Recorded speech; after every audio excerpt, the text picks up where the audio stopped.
Sekencang apapun Fortuner kau, sekencang apapun Pajero kau, ini lewat kau hormat. Rajanya diesel. Dan begitu dia tahun 2021 disuntik mati, Kijang langsung selebrasi. Tidak ada lawan.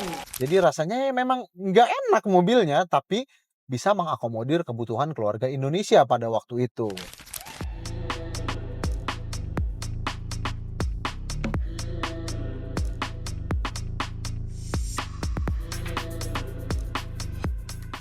Halo Lexers, biasanya nih kita kaum mending kalau nyari mobil itu syaratnya banyak. Muat banyak, BBM-nya irit, kalau nabrak nggak gampang rusak, mesinnya badak, diisi apaan aja bisa. Jawabannya tidak lain dan tidak bukan adalah Isuzu Panther. Terutama Panther kapsul ini. Ini mobil legend banget. Pasti dari kalian banyak banget yang punya memori sama mobil ini. Yang sayang mobil ini udah disuntik mati dari tahun 2021. Yuk kita bahas mengenai Panther kapsul ini bersama gue Dimas Okta.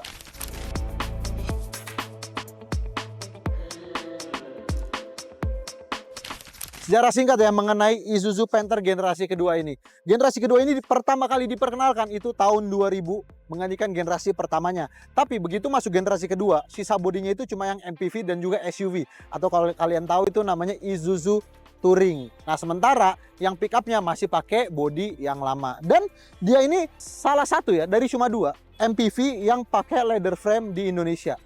Lawannya dia itu Kijang dan Kijang Innova begitu tahun 2004. Dan begitu dia tahun 2021 disuntik mati, Kijang langsung selebrasi. Tidak ada lawan. Bedanya nih ya dengan Isuzu Panther yang setelah facelift.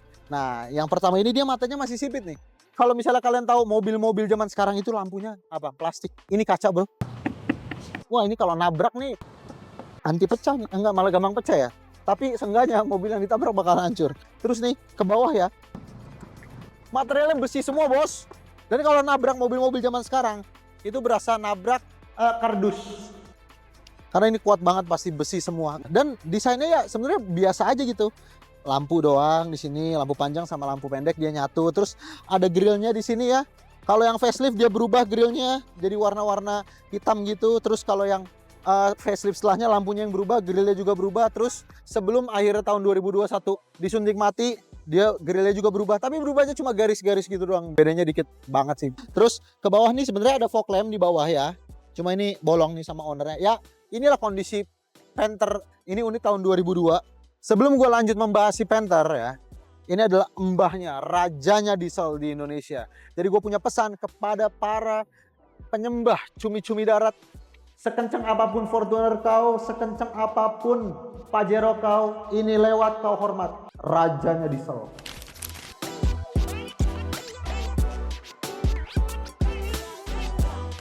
Panther itu yang dibahas harus mesinnya. Kita buka dulu mesinnya ya. Jadi untuk Panther yang kapsul, buset berat banget ini. Besi semua, bro. Nah, ini dia mesinnya. Ini mesinnya masih lumayan bersih ya, ownernya cukup merawat juga. Jadi tuh kalau yang varian pre-facelift ya, yang baru ganti generasi ke Panther kapsul, dia mesinnya itu pakai 2500 cc diesel. Dia belum pakai turbo, masih naturally aspirated, dan juga ini dieselnya masih sederhana banget. Kalau teknologi diesel sederhana gini biasanya rawan untuk diesel runway, cuma jarang sih kejadian di Panther gitu. Karena emang mesinnya se-reliable itu, sekuat itu, karena kalau misalnya mesin-mesin bensin itu pakai aluminium cast, ada yang pakai campuran-campuran, nah dia blok mesin itu pakai iron cast, bro. Jadi berat banget mesinnya dan kuat banget. Nah, tenaganya kalau untuk yang belum pakai turbo ini, yang NA, dia itu tenaganya cuma 76 PS, torsinya 160 Nm. Kecil banget ya. Untuk zamannya ya memang segitu. Mesin-mesin itu tenaganya kecil-kecil, nggak kayak zaman sekarang yang gede-gede gitu ya. Mesin ini itu dipakai terus ya, bahkan sampai yang varian facelift-nya di tahun 2004 itu masih pakai mesin ini. Kemudian dia baru berubah mesinnya, nggak berubah juga sih, cuma ditambah turbo aja di tahun 2006 karena dia harus pakai mesin Euro 2 ya. Nah, itulah baru dipakai namanya Panther Turbo. Dia pakai turbo jadi namanya turbo diesel 2500 cc juga. Tenaganya naik sedikit jadi 80 PS dan torsinya 191 Nm.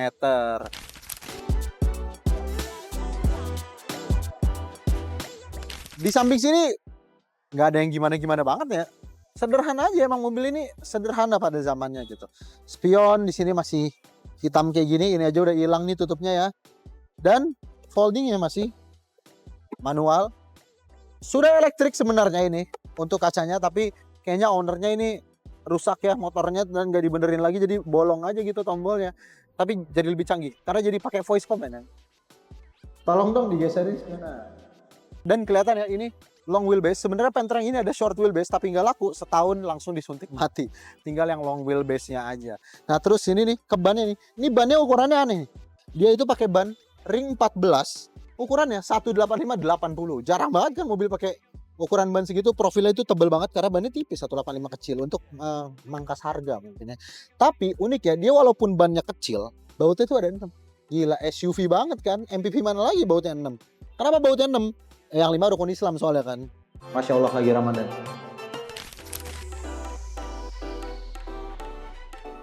Belakang sini juga nggak kalah sederhana ya, cuma ada wiper aja.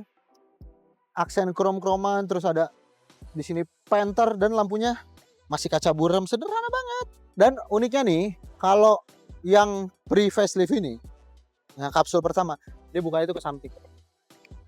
Terus di bawah ada footstep dan nggak ada apa-apa lagi. Nah, gue mau jelasin kenapa dia bukanya ke samping. Karena biar bikin orang gampang masuk. Lihat ada footstep kan, berarti masuknya dari sini penumpang belakang, bukan dari depan. Nah, karena dia masih dengkul tuh, dengkul dalamnya. Dulu itu biasanya gini, depan 2, tengah tuh bisa diisi 4. Nah, ini di sini bisa diisi 6 nih. Atau bahkan 2, 2, 4, 3, 3, 6. Ya gitu lah zaman dulu lah ya. Kalau dewasa bisa 4 orang. Kalau anak kecil kadang bisa 3 orang, 3 orang. Isuzu tahu, mobilnya sering dibawa banyak sama manusia, makanya mobil ini AC-nya kagak ketulungan dinginnya. Jadi kalau bawa Panther, kalau kalian berminat ngambil Panther, jangan lupa untuk beli jaket yang tebal juga. Kalau bisa jaket yang buat di kutub. Nah, karena ini bukan mobil, ini adalah kulkas berjalan. Dingin banget.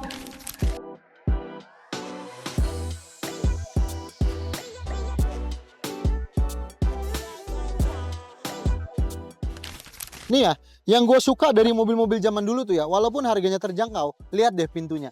Ini empuk, walaupun ini udah keras ya, mungkin udah kempes ya, udah tua banget ini mobil udah. Nih empuk, ini empuk sampai bawah bro, empuk semua. Mobil sekarang 400 juta aja, plastik doang. Ada yang 800 juta malah, empuknya cuma bagian sini doang. Malu bro sama mobil zaman dulu. Sekarang kita masuk ke dalam. Nyalain dulu mesinnya. Set, kuncinya nggak ada. Kalian harus mendengarkan bagaimana suara mesin diesel zaman Firaun. Boy. Dalamnya ini ya masih sederhana banget, setirnya juga two spoke kayak gini. Nggak ada yang namanya tilt teleskopik, nggak ada, udah pokoknya yang seada-adanya aja ya. Tapi setirnya gede ya karena mengakomodasi ini. Udah pakai power steering aja masih berat. Mau muter lagi. Terus di sini juga ini aja nih tuas di kolom setirnya. Dia cuma buat sen, lampu sama wiper, udah sesimpel itu. Untuk wiper belakang ada di sini, terus untuk hazard ada di sini, dan head unit single ini. AC-nya kagak ada bentuk-bentuk kompor, apalagi digital kagak ada, masih yang kayak mobil-mobil lawas banget nih. Tahun 80, tahun 90 nih AC-nya kayak gini. Ini di bawah sini ada space kosong ya. Dan transmisinya panjang banget ya, dan ini getar. Nah, lihat getar, setirnya juga getar. Memang mesin ini kalau nyala kira-kira 5 skala Richter kalau nggak salah ini. Di sini ada cup holder yang kecil banget, di sini ada kompartemen lagi, rem tangan masih pakai otot. Di sini ada jam, AC di sini masih ada tombol cuk. Starter biasanya pagi-pagi biar ngebuka gasnya lebih gede. Nih, bahan fabriknya masih bagus banget, nggak kasar, ya ampun. Ih, bisa diginiin loh.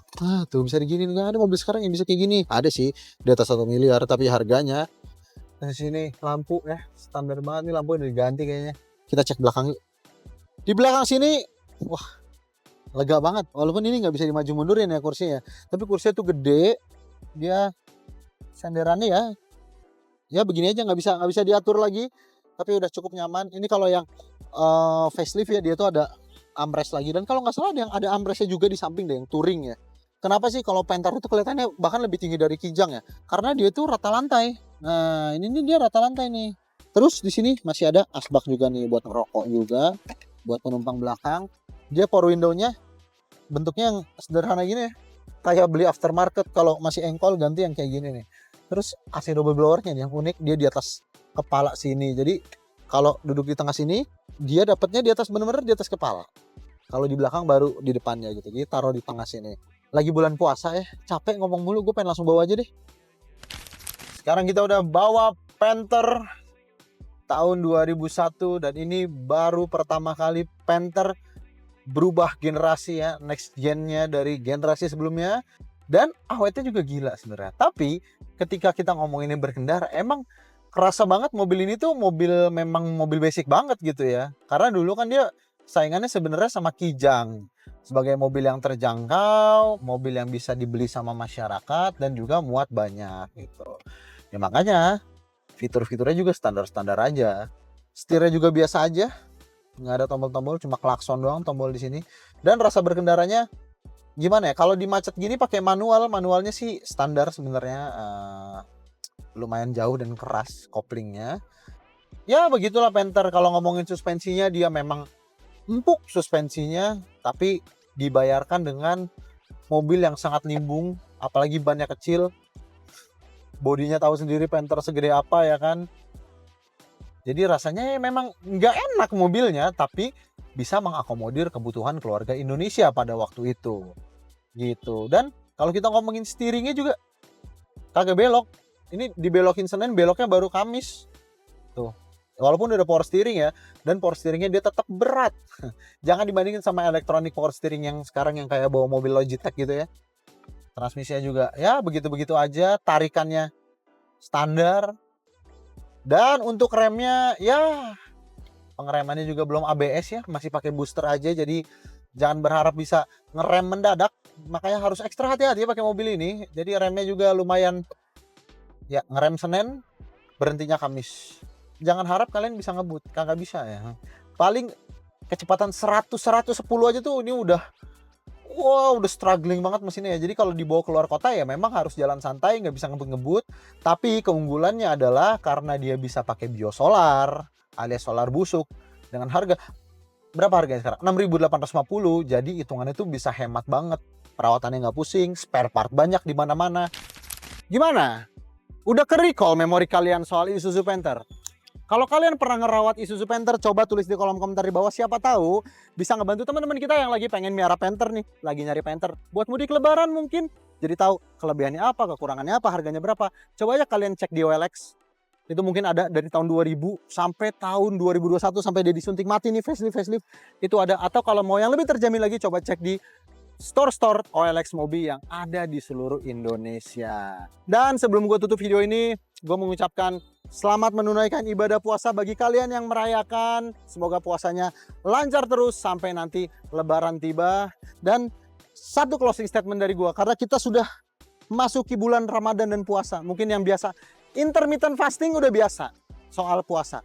Nah kalau lu biasa intermittent fasting pakai Panther, lu jadi Panthermittent fasting. Gue Dimas Okta, sampai jumpa di video selanjutnya.